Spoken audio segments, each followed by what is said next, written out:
Olá, seja muito bem-vindo para mais um dia de Plano Anual de Leitura da Bíblia da C.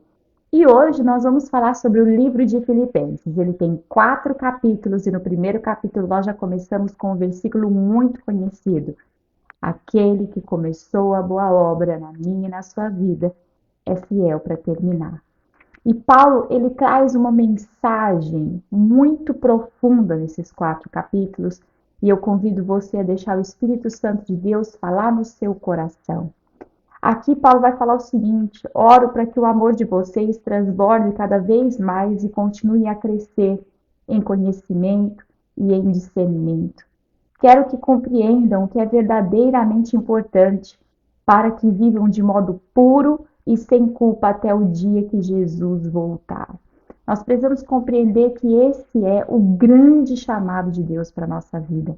Que nós venhamos a compreender que cada dia nosso aqui na Terra, nós temos que viver de maneira pura diante do Senhor e que nós temos um plano de Deus para viver e cumprir aqui na Terra. E que o nosso coração precisa estar adequado à visão de Deus. E se nós nos adequarmos ao projeto, ao plano, ao poder e à autoridade de Deus, nós somos capazes de vencer qualquer coisa em qualquer circunstância. E não apenas vencermos, mas vivermos uma vida de honra e de autoridade. Aqui Paulo ainda vai falar o seguinte, que nós temos que ter uma vida dedicada a Jesus Cristo. Que é muito importante que a nossa vida se dedique a servir a Deus. E a servir a Deus com todo o nosso coração. Tanto que Paulo vai dizer aqui, pois para mim o viver é Cristo e o morrer é lucro. Mas se continuar vivo, posso trabalhar e produzir fruto para Cristo. Que nós possamos todos os dias entender que viver é Cristo, gente. E que se nós estamos aqui na terra, nós fomos chamados para produzir frutos, frutos de bênção, frutos de honra para o nosso Senhor e o nosso Salvador. E nós podemos aproveitar situações dentro do nosso lar, do nosso trabalho, na nossa vida, para produzir ali frutos que vêm do Espírito Santo de Deus para a nossa vida, para a nossa história, para a vida de outras pessoas. E este é o grande segredo, né? Nós temos que ter uma vida digna de boas obras, anunciando as boas novas do Senhor todo instante, seja para nós mesmos, para o nosso lar, para os de fora, que nossa boca possa aprender a professar a boa notícia que é Jesus Cristo. No capítulo 2, Paulo vai falar algo muito importante, que nós precisamos aprender a ter a atitude que estava em Jesus Cristo. E qual foi essa atitude? Ele não tratava Deus de igual para igual. Ele se humilhava na presença de Deus e reconhecia o senhorio do Pai. E lhe pedia e obedecia todas as suas direções. E não se colocava de igual para igual, mas se esvaziou. Que nós possamos aprender isso. Nós temos um Senhor a quem nós precisamos buscar todos os dias da nossa vida. E nós precisamos nos esvaziar de tudo. Não é do que nós achamos que é glorioso em nós, não. Mas absolutamente de tudo, para que a glória de Deus tome conta da nossa vida. E aquele que nos dá o desejo, também nos dá o poder de fazermos o que é o agrado do Senhor. Então, deixa eu te dizer uma coisa, se você deseja muito mudar em uma área da tua vida, saiba que Deus já te deu poder para você viver essa mudança. Então, dê um passo de fé e viva algo extraordinário de Deus para a tua vida.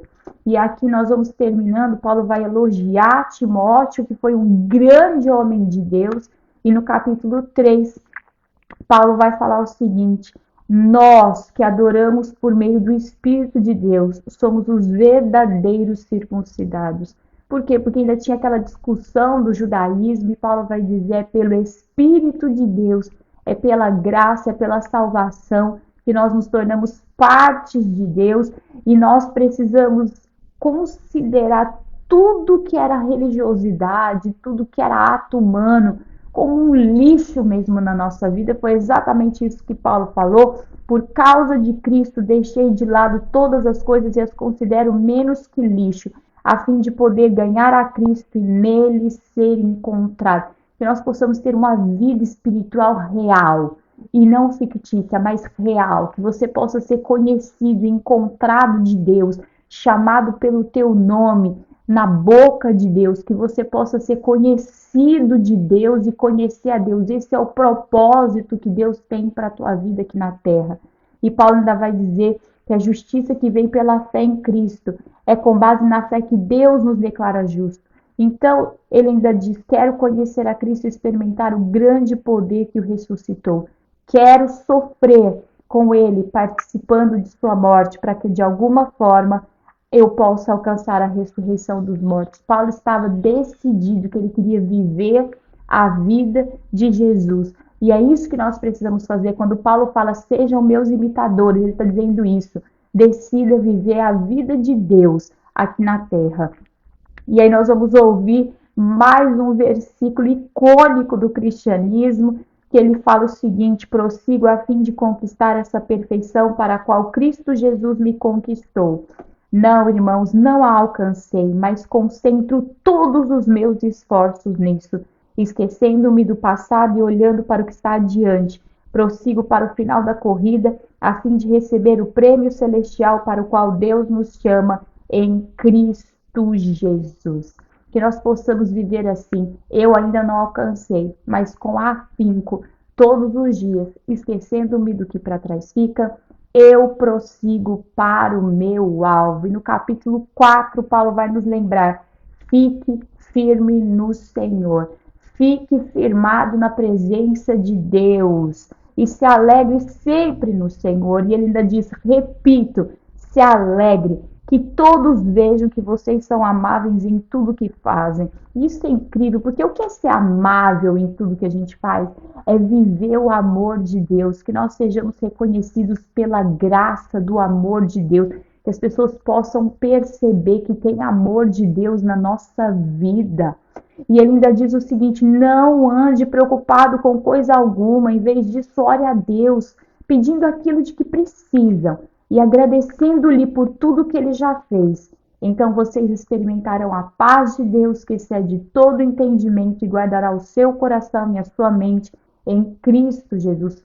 Peça a Deus tudo o que você precisa e também agradeça por tudo que ele já tem te concedido. E quando você fizer isso, entenda uma coisa: não precisa se preocupar com nada, porque Deus vai te dar paz. E paz não é ausência de caos. Paz não é ausência de problema. Paz é proteção. É Deus protegendo o nosso coração e o nosso pensamento, nos guardando em Jesus Cristo e dizendo: você é filho de Deus, você é vencedor, você pode todas as coisas naquele que te fortalece.